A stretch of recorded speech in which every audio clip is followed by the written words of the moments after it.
Vem pra cá, Fernando. Grande no tamanho, grande na qualidade, o cara do financiamento da PJ.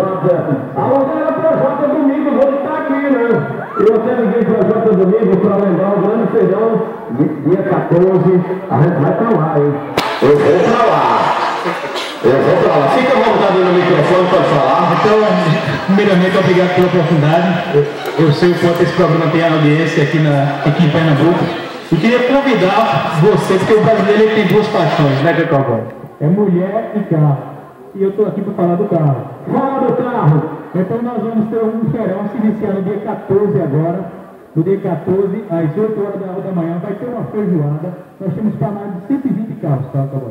Mais de 120, mas isso aí é presenceiro, né? Eu vou estar lá, pedindo para o pessoal que passa na BR dar uma buzinada, eu pedi tratar com carinho e levar muita gente. Olha, a gente vai ver se leva também a Jaqueline Alves com o esposo, a Deise, para comprar carro. Vamos trocar o carro, né, Jaqueline? Vamos trocar o carro lá da DJ, né? Vamos para lá, vamos comer feijoada.